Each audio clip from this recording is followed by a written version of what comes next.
Саламатсыңарбы балдар? Мен кайрадан Мусаева Алтынай Рыскуловна силер менен кыргыз адабиятында 7 классында жолугуп отурабыз. 7 мектеп лицейи.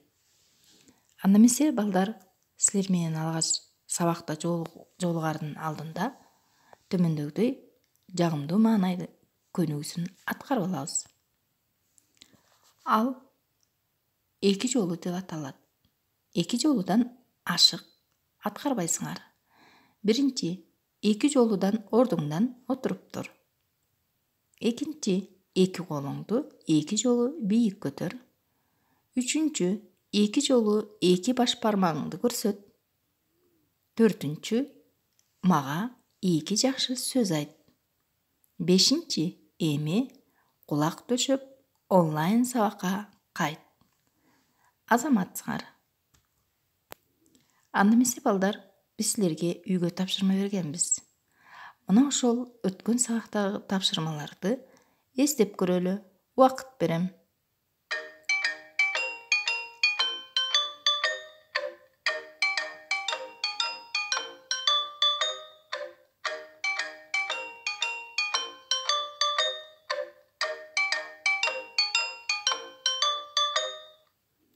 Азаматсыңар, эстесеңер керек. Анда мен үйгө тапшырма Марбажиевдин бир тоголок самын аңгемесин интернеттен таап, толук текстти аягына чейин окуп чыгып, өзүңөр анализдеп, жана үй бүлөңөрдө кимдир болсо бардыгы менен отуруп, тегеректеп отуруп талкуулагыла дегенмин. Азаматсыңар, таптыңар. Анда биз силер менен сабактын алдында негизги компетенттүүлүктөр, предметтик компетенттүүлүктөр, күтүлүүчү натыйжалар жөнүндө сөз кылабыз. Бүгүн биздин сабагыбызда кайсы компетенттүүлүктөр жана кандай күтүлүүчү натыйжаларга ээ болобуз. Негизги компетенттүүлүктөрдөн маалыматтык компетенттүүлүк, социалдык коммуникациялык компетенттүүлүк, өз алдынча уюштуруу жана көйгөйлөрдү чечүү компетенттүүлүгүнө ээ болобуз.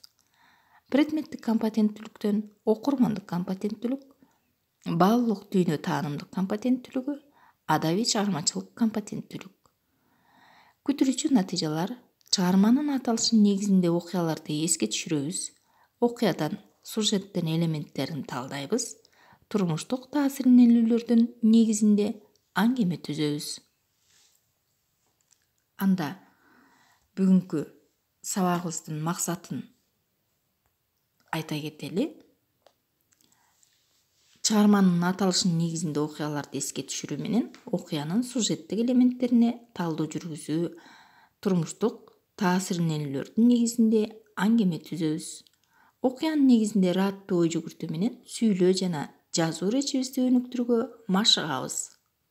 Ар кандай маселени чечүүдө мажүрөлүк, караңгылык, эски түшүнүктө эмес, билимдүүлүк, жоопкерчилик, чынчылдык менен чечүү керек экендигин жана аракештин зыяндуулугун аңдап билүүгө калыптанабыз деп ойлойм.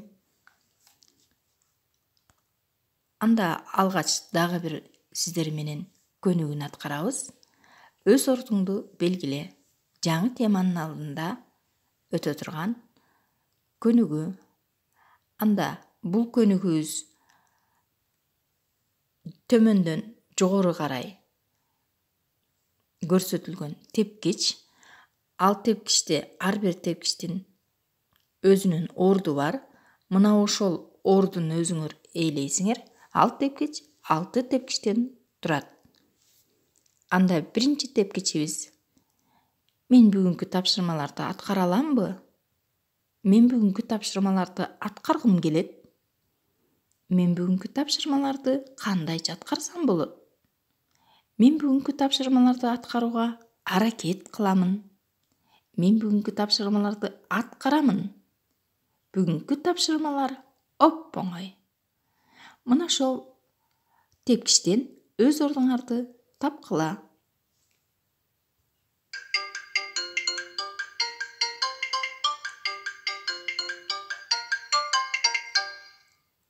Азаматсыңар, мен бул тепкичтерден силерди албетте 3төн жогорку тепкичте турушуңарды каалайм.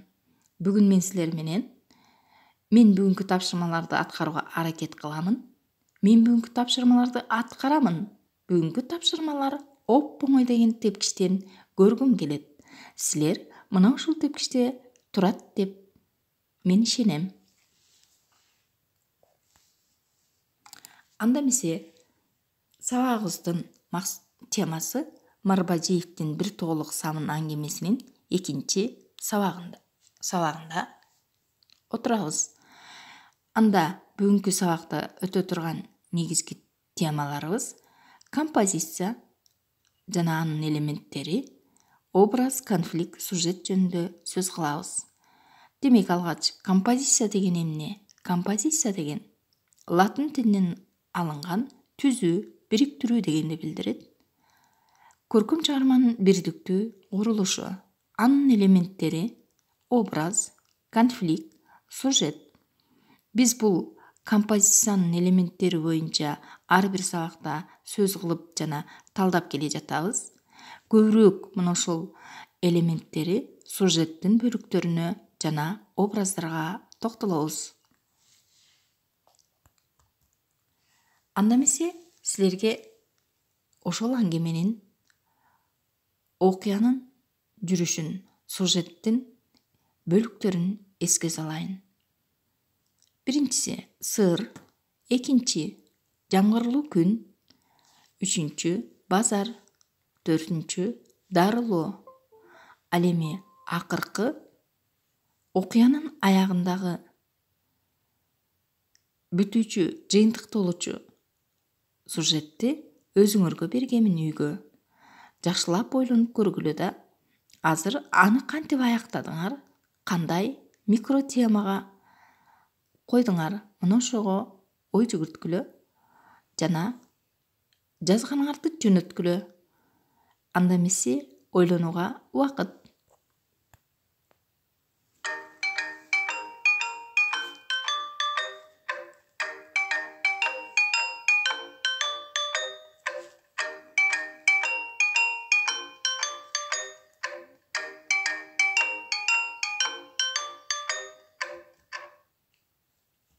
Азаматсыңар, бизге келип түшкөн жазуулар окусак, сюжеттин микро темаларына үзүлгөн үмүт, арман, кайгылуу күн, айрылуу, күнөө деген темалар келди. Анда мына ошонун ичинен биздин бүгүнкү сюжетибиздин жыйынтыктоочу чыгара турган, чечимди билдире турган темасын төмөндөгүнчө тандап алдык. Биринчи сыр, экинчи жамгырлуу күн, үчүнчү базар, төртүнчү дарылоо, бешинчи күнөө. Азаматсыңар. Анда эмесе балдар, биз мына ошол сюжеттин элементтерине токтолобуз. Сюжеттин бөлүктөрү: окуянын башталышы, өнүгүшү, чиелениши, жеткен чеги, чечим. Эсиңерде болсо, биз ар дайым сабакта талкуулоо жүргүзчүбүз. Ал эми бүгүн биз мына ошо талкуулоону, сюжеттин бөлүктөрүн силердин тексттеги сүйлөмдөр аркылуу берем. Аралашкан сүйлөмдөрдүн арасынан силер мына ошол сюжеттин бөлүктөрүнө бөлүп көрсөтөсүңөр. Анда тапшырманы окуйун. Атаңды дем сал деп чакырса, тамырын кармап көрүп, жакшылап киринтип туруп, жаш сорпо бергиле дептир. Айла жок кайрат кылыңыз, байбиче. Бирок турмуш канчалык оор болбосун, үйдөн канчалык тил угуп, зээнин кейбесин, бир адамды көргөндө баарын унутам. Бул Зайра. Колунда кагазга оролгон бир тоголук кир самын жүрөт. Ошол самынды таап келмейинче үйгө кирем деп ойлобо. Балдар, көңүл бөлгүлө. Жогорудагы сюжеттин бөлүктөрү: башталышы, өнүгүшү, чиелениши, жеткен чеги, чечим чыгарган кайсы бөлүктөр? Мына ошол бөлүктөрүнө ушул текстеги алынган сүйлөмдөр кирет, аныктагыла. Убакыт кетти.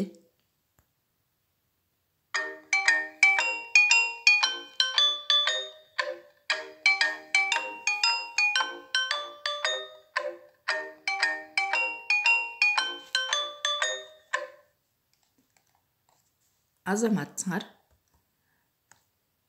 бизге момундай билдирүүлөр келди. Анда окуй баштайбыз. Сюжеттин башталышына кирүүчү сүйлөм, тексттен алынган сүйлөм төмөндөгүчө. Бирок турмуш канчалык оор болбосун, үйдөн канчалык тил угуп, зээнин кейбесин бир адамды көргөндө баарын унутам. Бул Зайра. Сюжеттин өнүгүшү колунда кагазга урулган бир тоголук кир самын жүрөт. Сюжеттин чээлениши боюнча тексттен алынган сүйлөм. Ошол самынды таап келмейинче үйгө кирем деп ойлобо. Сюжеттин жеткен чеге. Атаңды дем сал деп чакырса, тамырым кармап көрүп, жакшылап киринтип туруп, жаш сорпо бергиле дептир. Сюжеттин акыркы чечими. Ага кирген текстеги сүйлөм. Айла жок, кайрат кылыңыз байбиче. Азаматсыңар. Абдан туура таптыңар. Анда кийинки тапшырманы көңүл бөлөбүз. Бул көнүгүүбүз аныкта деген көнүгүү. 3 фактыны аныктайсыңар. Биринчи, Зайранын алгач ооруп калуусундагы иш-аракетти аныкта. Варианттары: жамгырды билип туруп булакка баруусу, булактан жамгыр жааганча келип калуусу, Турусбек Зайраны өңкүргө эрте алып кирүүсү же жамгыр токтогончо чыкпай туруусу. Зайранын өлүмүнүн себепкер күнөөлөрдү аныкта. Экинчи, аныктообуз. Анын варианттары: Мырзабек Зөөкүр, Аалкан чоң энеси, Турусбектин ажаан апасы, Турусбектин атасы. Үчүнчү, окуянын кайгылуу аякташына себеп болгон далилдерди аныкта. Аракечтик, медицина боюнча түшүнүктүн жоктугу, эски этик таапчылыкка ишенүү, самындын жетишпестиги. Кана балдар, анда ойлонгула.